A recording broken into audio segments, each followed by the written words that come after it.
ये chapter 31 chapter इतना सुंदर है। इसको पढ़ने समझने मात्र से हमारे अंदर वैराग्य भावना आना चाहिए और आत्म साक्षात्कार में हम लोग को जागृत होना चाहिए, खड़ा रहना चाहिए। कितना सुंदर ये चैप्टर है। भगवान कपिल माता देवहूति को कितने अच्छे से समझा रहे कि हम लोगों को समझने के लिए, इससे हम लोग को आत्म साक्षात्कार को पद पर हम लोग को अग्रसर होने के लिए ये सब बता रहे, इतना सुंदर रूप से बताया। इस श्लोक में आसक्ति और जीवन का उद्देश्य में दृढ़ होना, ये दो बात के ऊपर बल दिया है। आसक्ति हम लोग पिछले श्लोक, कल का श्लोक में भी हम लोग बहुत सुंदर रूप से हम लोगों ने समझा। जन्म क्या है, मृत्यु क्या है, एक एक एक एक शरीर का अंग काम करना बंद करता है ना, वो मृत्यु है।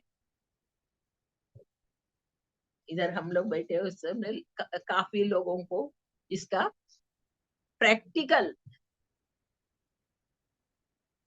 भी समझाओ, क्योंकि आंख नहीं दिखता है। हाँ, आंख नहीं दिखता है, आंख में मोतिया हुआ है। फिर हम लोग डॉक्टर के पास जाके मोतिया निकाल के लेंस लगाते हैं, क्योंकि टेम्परवरी के लिए हम लोग को आंख दिखना चाहिए। सचमुच हमारा आंख काम करना बंद करता है नहीं, आंख मर गया, ऐसे हम लोग देखते हैं, दांत सब गिर जाते, फिर हम लोग जाके डॉक्टर के पास जाके दांत का सेट बैठा के जाते टेम्परवरी होने के लिए। ऐसे हम लोग इतने हम लोग बारीक से अगर सोचे, हमारे शरीर का एक एक अंग काम करना बंद कर रहा है धीरे धीरे धीरे। जन्म मृत्यु जरा बुढ़ापा, बुढ़ापा आते ही हमारा शरीर का एक एक अंग काम करना बंद कर रहे।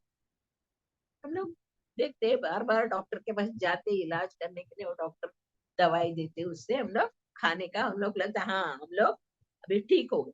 पर इधर शास्त्र में बराबर पूरा कितना खुल्लम खुल्ला भगवान कपिल बताए, एक एक अंग का कार्य करना बंद होता है ना, मृत्यु।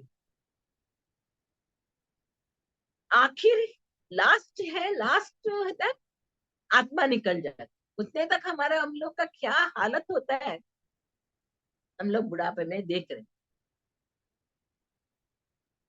इतना सुंदर रूप से इधर भगवान कपिल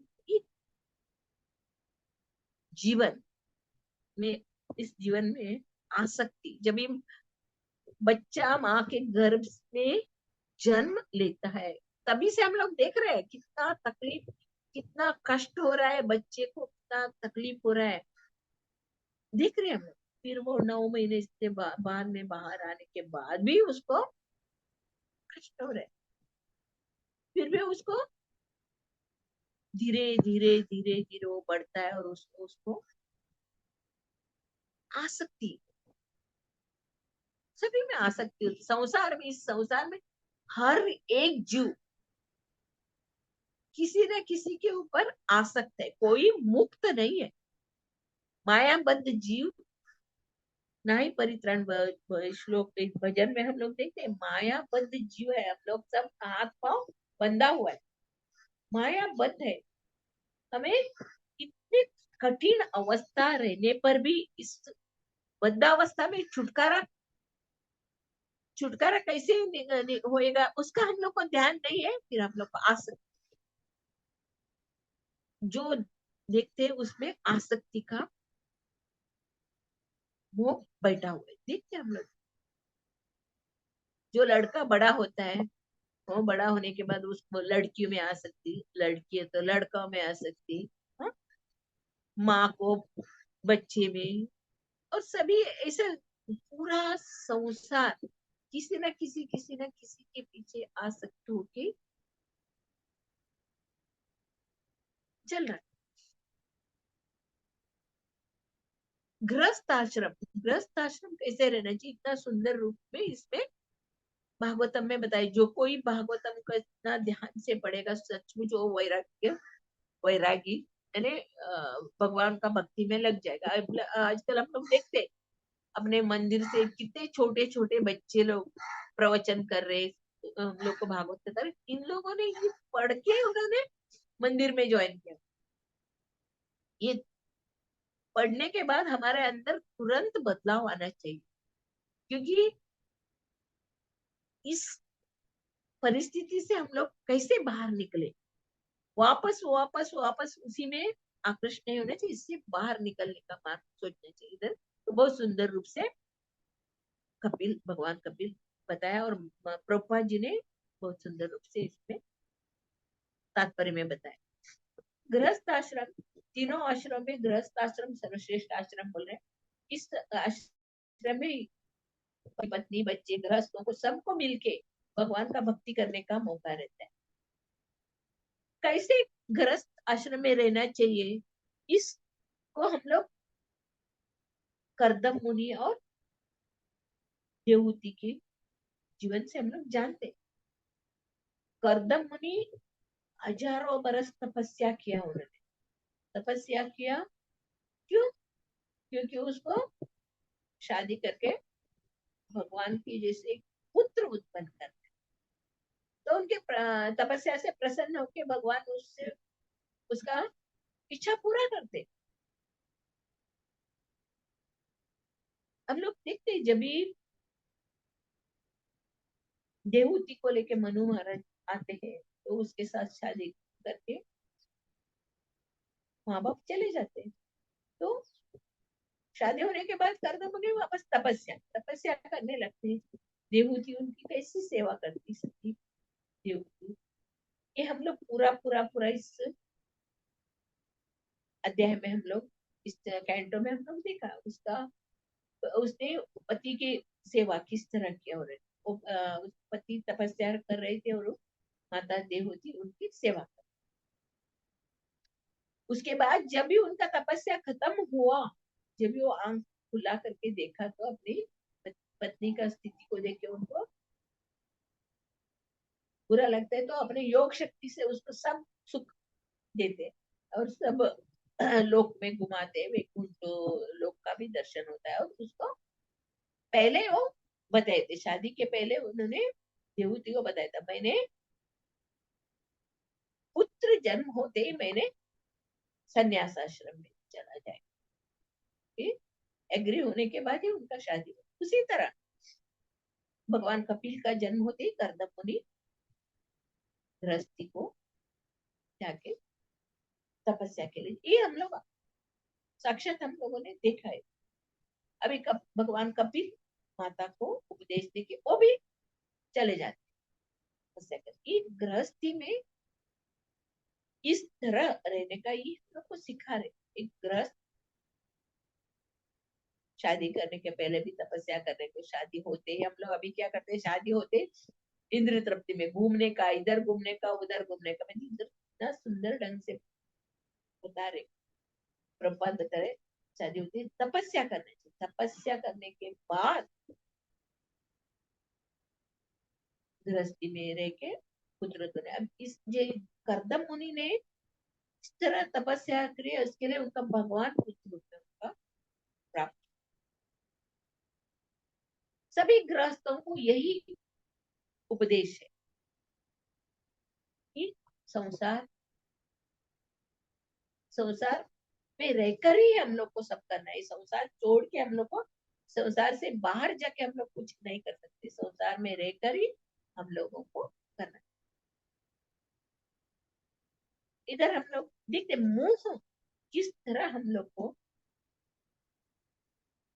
जकड़ता है। राजा भरत महाराज का कहानी हम लोग देखते, भरत महाराज जब ही उसको जो वो शुद्ध भक्त था, उसका भगवान की भक्ति में वो इतना लग गया था, अपना राजपाट कारभार सब छोड़ के गंगा नदी के किनारे बैठ के तपस्या तपस्या करने के बाद एक छोटा सा हिरण के बच्चे के प्रति आकृष्ट होके उनका पूरा तपस्या भंग हो जाती। हिरण को याद करते करते वो मर जाते, जब ये उनको दूसरा जन्म, हिरण का जन्म मिलता है, तभी उसको बहुत पश्चाताप हो जाता है, अरे मैंने क्या किया, सब कुछ छोड़ के भगवान की तपस्या के लिए इधर आया था, फिर हिरण के पीछे भाग के मेरा जीवन क्या हुआ, उसको बहुत पश्चाताप हो जाता है। ऋषि मुनियों के कुटी के आगे पीछे घूमते, उनका सब सुन रहा, उनको ज्ञान था, ऋषि मुनि लोग जो पढ़ रहे वो सब समझता था उनको, पर बहुत पश्चाताप हो। फिर वो उसको वापस अगले जीवन में उसको जड़ भरत के रूप में दिखता। उसी प्रकार मोह में हम लोग इस तरह लगे रहते हैं, मोह में। इस इधर हम लोग धृतराष्ट्र का भी हम लोग देखते हैं, विदुर जी जब धृतराष्ट्र को बताते हैं, देखो ये दुर्योधन है ना, इसको आप हटा दो। उसका जन्म में ही उसका कुंडली से पता हुआ था कि ये पूरा कुल को नाश करने वाला है, दुर्योधन पूरा कुल को नाश करने वाला। तो विदुर बहुत समझाते थे धृतराष्ट्र को, देखो इस बच्चे को हटाओ, नहीं तो आपका पूरा कुल का नाश हो जाएगा। तो विदुर मोह, इतने अपने पुत्र के प्रति इतना मोहित रहता है, वो किसी का सुनता ही नहीं। तो बाद में पूरा कुल का नाश कर देता है। तो ये भी हम लोग हमें जानते हैं। ये जो आसक्ति जो है, कभी छूटने वाला नहीं। हर एक के अंदर आसक्ति रहता है, कुछ ना कुछ, किसी न किसी इसमें आसक्ति रहता है। आसक्ति इधर होता है, आसक्ति कैसे छूटेगा, आसक्ति से बाहर निकलने का कैसे, महात्मा लोगों का सेवन, महान संतों का संग में रहना चाहिए, भक्तों के संग में रहना। हम लोग प्रहलाद महाराज के जीवन में भी हम लोग देखते, प्रहलाद महाराज को भगवान बोलते, प्रहलाद मांगो मांगो, तुम्हें क्या वर चाहिए मांगो। तो प्रहलाद बोलते मुझे कुछ नहीं चाहिए, अगर आप देना चाहते हो महात्मा लोगों का रज से मुझे अभिषेक करना है, महात्मा लोगों का सेवा करना, ये मुझे अवसर दीजिए। प्रहलाद, हम लोग अभी सभी इसमें देखते, भागवतम में हम लोग अभी देखते हैं महात्मा लोग कौन है। इसमें प्रभुपा जी ने भी बताया, महात्मा अपना इंद्रिय सुख को त्याग के भगवान की खुशी के लिए सब कुछ निछावर कर दो, और भगवान की सेवा में ही लगे रहते। वैसे वो इसे माधवेंद्र पुरी एक बार बताते हैं ना, वो सुबह उठते, तर्पण आर्घ्य करने को सबको बोलते हैं, हे देवताओं मैं आपको प्रणाम करता हूँ, क्योंकि अभी मैं कुछ नहीं कर सकता, मैं मेरा मन अभी पूरा भगवान कृष्ण के चरण में लगा हुआ है, मैं कुछ नहीं करेगा अभी करके वो माधवेंद्र पुरी, जिसे महान संत लोग जो भगवान के शरण पकड़े हुए, वो संत लोग अपने आचरण द्वारा हम लोग को सिखाते।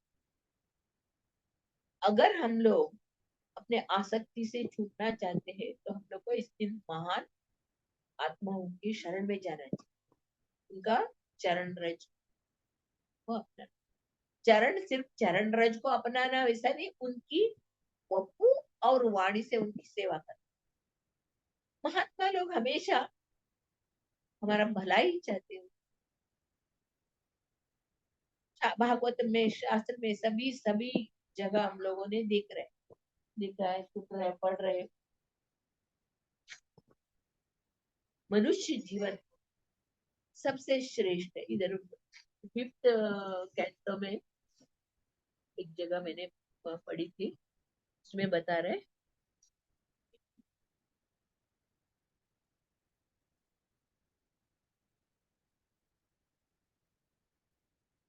भगवत गीता में स्वयं भगवान द्वारा कहे गए दिव्य ज्ञान में प्रोत्साहन प्राप्त होता है। आध्यात्मिक स्वतंत्रता की वास्तविक विधि को संपन्न करना प्रसन्नता पूर्ण है, और उसे इंद्रिय तृप्ति को लक्ष्य बनाकर किए जाने वाले सकाम कर्मों, शुष्क निर्विशेष चिंतन, कुछ भी लेना देना नहीं रहता। ये नहीं है, इसलिए मैंने दूसरा किया। भक्ति सिद्धांत सरस्वती ठाकुर का सुझाव है कि निम्नलिखित श्लोक द्वारा वो अपने विचार प्रकट करते।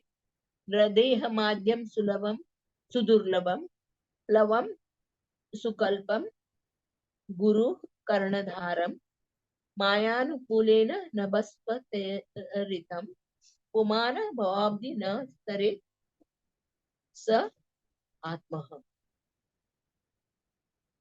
समस्त शरीर में श्रेष्ठ मनुष्य शरीर बहुत बड़ी उपलब्धि है जिसे विरले ही पाते हैं और इसकी तुलना नाव से की जा सकती है। इस नाव का दक्ष कप्तान गुरु है और मैंने अनुकूल वायु, यानी ये भगवान बता रहे हैं, मैंने अनुकूल वायु वेद रूपों में भेज दी है। इस तरह मैंने भवसागर को पार करने की सारी सुविधाएं उपलब्ध करा दी है।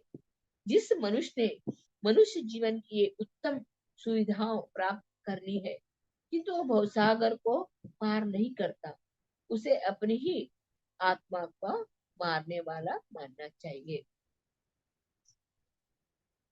सुंदर रूप से भगवान ये मनुष्य जीवन दुर्लभ मनुष्य जीवन मिला है। इस मनुष्य जीवन में हम लोग भवसागर को पार, कितने भी तपस्या करो, योग साधना करो, दान पुण्य करो, पठन पाठन करो, अगर भगवान में अपना मति नहीं है, भगवान में अपना मन नहीं, तो ये सब क्या है, हाथी का कुंजर स्नान जैसा है। जब भी हमारा मन भगवान में लगा हुआ है, जब जिसका मन भगवान में लगा हुआ है उसको कुछ करने की जरूरत ही नहीं। और वो सब कुछ केवल भगवान भगवत गीता में बोलता है ना, जो मेरा मेरे शरण में आता है, मेरे नाम का जप करता है, वो समाधि, यानी वो ही समाधि है। भगवान का भक्त और अभक्तों का अंतर बता रहे ना। जब भक्त लोग हमेशा सुबह उठ के अपना माला अर्चा विग्रह का सेवा, भगवान का भोग बनाना, भगवान के लिए फूल लाना, प्रसाद लाना, इसी में 24 घंटे भगवान की सेवा में भक्त लगा रहता है। इसके लिए वो जो उनका जो स्थिति है वो समाधि स्थिति है। योग में जाके अष्टांग योग में वो पूरा पूरा अपने इंद्रियों को वश में करके वो लास्ट में समाधि पाता है। मगर ये भगवान का शुद्ध भक्त है, सिर्फ भगवान के शरण में जाने से समाधि प्राप्त होता है। इतना सुंदर ढंग से सत भागवत में बताया। इधर उसी तरह हम लोग कितने भी वेद पाठ पढ़ो, कुछ भी योग तपस्या करो, फिर हम लोग को जब हमारा मन भगवान में नहीं है तो उसका कुछ फायदा नहीं। हम लोग भागवतम में बिल्व मंगल ठाकुर का हम लोग चरित्र देखते हैं, सब आप लोग जानते हैं। बिल्व मंगल ठाकुर चिंतामणि वेश्या में आसक्त थे। वो इसके पीछे कितना, उसका पिताजी मर गया उसी दिन, वो कितने बारिश सब था तो भी कैसे किस तरह वो नदी पार करके उसके घर में जाता है। तो वो चिंतामणि उसको देख के आश्चर्य हो जाती है, आश्चर्यचकित। ऐसे बारिश में इतने तूफान में आ पाए, सिर्फ ये शरीर के लिए, पिंड के लिए। अगर यही तुम्हारा आसक्ति भगवान कृष्ण में होता है तो तुम कितने महान भक्त बन जाते हो। बताते तो तुरंत उसको ज्ञान हो जाता है, वो तुरंत उधर से निकल के वृंदावन में आने पर भी वो यमुना में पानी भरने वाली एक स्त्री को देख के उसके ऊपर आकृष्ट हो जाता है। वो उसके पीछे पीछे जाता है, वो उसके घर पे जाते है, वो अपने पति को बोलती है घर जाके, देखो एक आदमी मेरा पीछा कर रहा है। तो अच्छा गृहस्थ थे वो लोग, तो आके पूछता है, वो उसको बुलाते नीलमंगल ठाकुर को बुलाते, आइए बैठिए, साधु है, साधु आप क्या चाहते हैं। तो वो बोलते हैं आपके बीवी के सत्संग करना। तो तुरंत बीवी को बोलता है जा उसके साथ। जब भी उसको उसको औरत को देखते ही उसका पाप जो कृत्य का याद हो जाता है, उसको अपना होश आ जाता है। वो तुरंत, मैंने कितना पाप कर रहे हो, वृंदावन में भगवान का दर्शन करने के लिए आया था, मगर इधर ही औरत के रूप में मोहित हो गया। फिर वो तुरंत उसको ज्ञान आ जाता है, वो उसको जोड़े में लगाया, वो पिन मांगता है, वो पिन देख के दोनों अपना आंख फोड़ लेता है, फिर वो तुरंत भगवान की भक्ति करने लगता है, भगवान के शरण में जाता है। ये हम लोग देखा हुआ आसक्ति बहुत, आसक्ति को छोड़ना है बहुत कठिन है। हर जगह हम लोग देखते दृढ़ता, दृढ़ता के लिए हम लोग को क्या करना चाहिए? कितना भी कष्ट होने दो, आता है ये, हम लोग को मालूम पड़ा हमारा लक्ष्य क्या है, हमें किधर जाना है, भगवत धाम जाना है। इस संसार रूपी सागर को हम लोग को पार करना है। ये संसार में ही रहकर हम लोग को भगवान का भजन करना चाहिए, भक्तों के संग करना चाहिए, भागवत कथा सुनना चाहिए। ये थर्ड कैंटो भागवतम में ये कपिल और देवहूति का जो प्रसंग पड़ेगा, तो हर एक को आत्म साक्षात्कार का भाव आना चाहिए। नहीं, हम लोग इतने दिन खाली हमारा वेस्ट हो गया, जीवन बर्बाद हो गया, हम लोग खाली हमारा जीवन को खाने पीने सोने में, ये भाव आना चाहिए हमारे अंदर। तो भक्ति में हम लोग आगे बढ़े। भक्ति कैसे मिलता है? भक्तों के संग में रहने से ही भक्ति मिलता है। भक्तों के संग में जाने से हमारा थोड़ा भी जो भक्ति है वो भी नष्ट होती है। इसके लिए शास्त्र में बोला बोला है ना, जो वैष्णव है उनके मुख से ही भागवतम सुनना चाहिए, भगवत गीता जो भी सुनना वैष्णव के संग, अवैष्णव के संग से सुनने से वो विष बन। इसमें प्रभुपा जी ने सुंदर तात्पर्य में बता रहे हैं,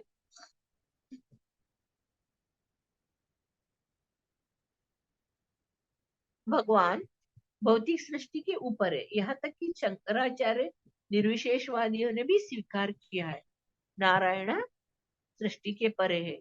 अतः जब कोई भगवान की विविध रूपों नारायण, राधा कृष्ण, सीताराम की सेवा में संलग्न रहता है, तो वो मुक्ति के पद पर मानते। इधर स्पष्ट रूप से बता रहे, जो भगवान की सेवा में, भगवान की सेवा में अपने तन मन को धन को लगाता है और भगवान का सेवा करता है, वो मुक्ति के पद के लिए क्यों क्या करके बता, वो मुक्ति प्राप्त करता है। और भगवत गीता में भी भगवान बार बार बताते ना, मेरी सेवा करो, मेरे शरण में आओ, मैं आपका रक्षा करता हूँ। बार बार भगवान भगवत गीता में भी हम लोग को बताते, फिर भी हम लोग मूर्ख लोग इस नियमों का दृढ़ता से पालन करते। दीक्षा ले लेते हैं हम लोग, दीक्षा लेने का, पर दीक्षा लेने के बाद में हम लोग के अंदर कैसे दृढ़ता आना चाहिए। भले ही कितने भी कठिन परिस्थिति रहने दो, अपना जी चार नियमों को नहीं तोड़ना चाहिए, अपना जो गुरु महाराज को दिया वो वचन नहीं तोड़ना चाहिए, उसका हम लोग को बहुत बारीकी से पालन करना चाहिए। हम लोग क्या करते हैं, दीक्षा तो आरंभ आरंभ शुरू बोलते हैं ना, जैसे उत्साह से, उत्साह निश्चय धैर्य, रूप उपदेशामृत में हम लोग देते हैं, उत्साह निश्चय धैर्य तत्त कर्म प्रवर्तन संग त्याग सत्ववृत्ति षड्रूप। ये उत्साह स्टार्टिंग में रहता है हम लोग का। जब भी हम लोग सत्संग में जुड़े रहेंगे तो हमारा उत्साह रहेगा। अगर हम लोग धीरे धीरे क्या हो जाता है, दीक्षा तो लेते हैं हम लोग, फिर धीरे धीरे धीरे गया तो हुआ, किया तो हुआ, करे तो हुआ, ऐसे हमारे अंदर भाव आगे, अरे उनके साथ थोड़ा घूमे तो चलेगा, उनके साथ थोड़ा खाएगा तो चलेगा, ऐसे हमारे अंदर भाव आ जाता है। धीरे धीरे धीरे धीरे धीरे हमारे में ये भक्ति का जो चिंगार ही रहता है वो धीरे धीरे धीरे बंद पड़ता है। हम लोग भगवान के भक्तों के साथ रहने से, सत्संग में रहने से हम लोग आगे बढ़ेंगे, मगर अभक्तों के संग में हम लोग रहने से क्या होता है, धीरे धीरे धीरे धीरे हमारे में आलसीपन आएगा, हाँ, तो रुचि नहीं रहेगा, इस करने में मन रहेगा। ये क्या है, नरक का द्वार है। हम लोग दीक्षा लेके भी हम लोग दृढ़ता से पालन नहीं करते। दीक्षा लेते हम लोग, दीक्षा लेने के बाद हम लोग को पूरा पूरा पूरा गुरु मार्ग महाराज ने हम लोग को क्या दिया है, क्या बताया हम लोग को, उसका मार्ग पर हम लोग को चलना ही चाहिए। 4 नियमों का पालन, गला माला जप, भगवत गीता भागवतम पढ़ना, भगवान की सेवा करना, नाम याद रख, ये सब जो भगवान को बताया है, गुरु महाराज ने बताया वो कर। इधर शास्त्र में भी वही बताया ना, जो भगवान का शरण पकड़ता है, भगवान इसमें भगवत गीता में भी बताया, भगवान जो पापी तापी जो भी रहने दो, जो भगवान का शरण पकड़ता है वो आसानी से भव सागर को पार कर सकते हैं। ये तो कार्तिक महीना है, कार्तिक महीना में भी हम लोग को कितना अच्छा मौका मिल रहा है, हाँ? भागवत कथा सुनने का, भागवत कथा सुनने मात्र से हमारा बताया ना, भगवत स्टार्टिंग भागवत में बताया, भागवत नित्यम भागवत सेवा, भगवान की भागवत को सुनने मात्र से अंदर का सब कल्मश नष्ट हो जाए। अंदर जो हमारा, यही एक नहीं, हम लोग अनेक अनेक अनेक अनेक अनेक अनेक जन्म लेके आए, इंद्र तृप्ति करते करते करते करते वापस आ रहे जा रहे, आ रहे जा रहे, इस श्रृंखला को हम लोग को स्टॉप करना है, बंद करके हम लोग को भगवत धाम जाना है। यही मनुष्य जीवन हम लोग को भगवत धाम जाने के लिए मिला है, भगवान के साथ रहे, भगवान के साथ रहने वाले हम लोग भगवान से भी जुड़ के आए हैं। इधर हम लोग को सुख है ही नहीं, फिर हम लोग कोशिश कर रहे हैं सुख के लिए, मगर इधर आए, मगर जब भी जिसको ज्ञान हो जाता है भगवान के शरण में जाने का, भगवान का सेवा करने का, भक्तों के संग में रहने का, ये जो ज्ञान प्राप्त होता है तो वो तुरंत उसको अपना के उसका जीवन लक्ष्य को पूरा करना। इधर ये भी बता रहे, रूप गोस्वामी बता रहे, मतलब सब कुछ हमारा कुछ है ही नहीं इधर, सब कुछ भगवान ने दिया हुआ है, और भगवान ने दिया है उसको हम लोग को भगवान को अर्पण करना। सब कुछ तन मन धन सब कुछ तेरा, भगवान का है, ही हमारा कुछ है ही नहीं। हम लोग सोचते मेरा घर, मेरा परिवार, मेरा संतान, मेरा धन, मेरा हीरा कुछ है नहीं। भगवान की कृपा से भगवान हमारे लिए सब कुछ हम लोग अरेंजमेंट करके रखा है। क्यों? मेरे याद करके भगवत धाम वापस आने के लिए, और हम लोग क्या कर रहे हैं, वो भगवान को भूल के इधर ही इंद्र तृप्ति में लगे हुए, भगवान का याद ही नहीं कर। जब भी कष्ट आता है, तभी तकलीफ आता है, तभी हम लोग भगवान को याद करते हैं, मगर ऐसा नहीं है। गुरु को समय पर बताया, हमने सब कुछ है भगवान को अर्पण करना चाहिए, भगवान आपका और सिंपल लिविंग बढ़ाई देंगे। प्रभुपाद जी बता रहे, साधारण जो उच्च विचार का हम लोग, ये इनका बड़े बड़े राजमहल में जो पंडित लोग रहते थे, चाणक्य पंडित रहते थे, जो बड़े बड़े ब्राह्मण राजा महल में रहते थे, मगर वो ब्राह्मण लोग कहाँ रहते थे, एक छोटा सा कुटी में रहते थे, वो लोग महल में नहीं रहते। षड गोस्वामी का में हम लोग जीवन चरित्र पढ़ते, षड गोस्वामी है, इतने महान आचार्य है वो लोग का एक एक एक एक रचना ग्रंथ हम लोग इस जन्म में हम लोग पढ़ नहीं पाएंगे। इतना सुंदर सुंदर उन्होंने रचना हम लोगों के लिए लिखा है, बनता है, पढ़ो, अपना जीवन सार्थक करो। और हम लोग मूर्ख लोग उसका ऊपर रुचि नहीं। फिर मैं बता रहे रूप गोस्वामी पद इसलिए बता रहे, जो भी है भगवान को अर्पण करना चाहिए, उसके लिए कंजूसी नहीं करना। अगर हम लोग कंजूस करें और भगवान को दिल देने का अपने लिए रखे, वो फल को वैराग, ये वैराग ये झूठा है, आप लोग का वैराग। इधर वैराग के भाव यही नहीं बताया, वैराग का डेफिनेशन क्या है बताया इधर। जो कोई महल को छोड़ के जंगल में जाता वो वैराग नहीं, वैराग मन से आना चाहिए। मुझे इस सब कुछ जो भी कुछ है हम लोग भोग रहे वो भगवान का, इधर मेरा कुछ नहीं है। इंद्रियों निग्रह और पूरा मन को भगवान में लगाने, उसको वैराग्य इधर बताया ना।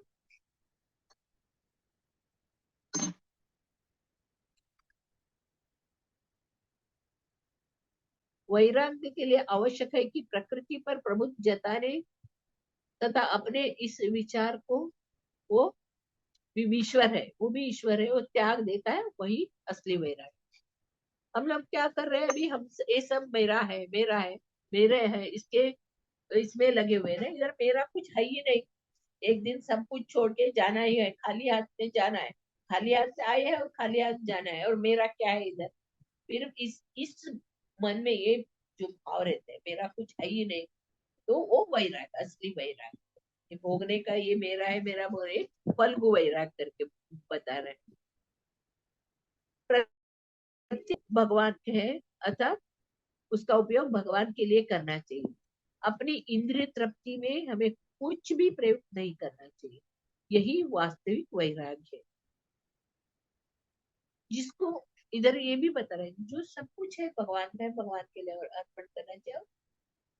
अपने जीवन में हम लोग को और भी बड़ा घर चाहिए, और भी बड़ा मकान चाहिए, और भी कार चाहिए, अपने इस इसको बढ़ाने का नहीं। इधर बता रहे सिंपल लिविंग, जो सिंपल, जो भी भगवान हम लोग को दिए है उसी में हम लोग को संतुष्ट रहना चाहिए। जो भी हमारे पिछले जन्म के कर्म के अनुसार हम लोग को जो भी प्राप्त है, जो भगवान ने हमें दिया है, उसी से हम लोग संतुष्ट रहना चाहिए। सब उसको भगवान को अर्पण करके हमें संतुष्टि रहना चाहिए। हमें अपना समय कृष्ण भक्ति करने में लगाना चाहिए। जीवन तथा मृत्यु की समस्या का यही समाधान। क्या सुंदर बताया। पूरा मन को हम लोग को भगवान में, कृष्ण भक्ति में लगाना चाहिए। कृष्ण भावना, कृष्ण भावना व्रत ही हम लोग को कैसे वैराग्य लाना चाहिए जीवन में, वो सिखाता है। कृष्ण भक्ति हम लोग को सिखाते हैं। एकदम सुंदर रूप से प्रभुपाद जी ने तात्पर्य में बताया, मन को हमारा कृष्ण भक्ति में लगाना चाहिए। जो भी हमारे जीवन में हो रहा है, जो भगवान की कृपा से कष्ट भी आए तो इससे भी ज्यादा कष्ट आना चाहिए था, भगवान की कृपा से कम हुआ। सुख भी आए तो ये भगवान की इच्छा से, भगवान की कृपा से वो भगवान को अर्पण किया। इसे सुंदर रूप से प्रभुपाद जी ने तात्पर्य में लिखा हुआ है, आसक्ति को त्याग कर दृढ़ता से निश्चित होकर, दृढ़ता से दृढ़ होकर संसार में विचरण करना चाहिए। संसार में हम लोग दूसरों को, अपना जीवन सार्थक करके दूसरों को भगवान की भक्ति में लाने चाहिए, भगवान के भक्ति का प्रचार करना चाहिए। ये जीवन का लक्ष्य होना चाहिए। इस तरह सुंदर रूप से इस श्लोक में कपिल माता देवहूति को समझा रहे हैं, क्योंकि हम लोगों का, हम जैसे फल्गु वैरागी है, हम लोग सब झूठे, सब दिखावा करते हैं, हमारे अंदर सच्चे सच्चे वैराग है ही नहीं। जब हम लोग पूरा पूरा शरणागत होएंगे, भगवान के चरण में शरणागत होएंगे, तभी हमारे अंदर वैराग्य आएगा। प्रभुपाद जी भी सुंदर रूप से तात्पर्य में बताया है। इसको हम लोग समझ के अपना जीवन उतार में तुरंत हम लोग को भक्ति में लगना चाहिए। हरे कृष्ण। श्रीमद् भागवतम की जय। प्रभुपाद महाराज।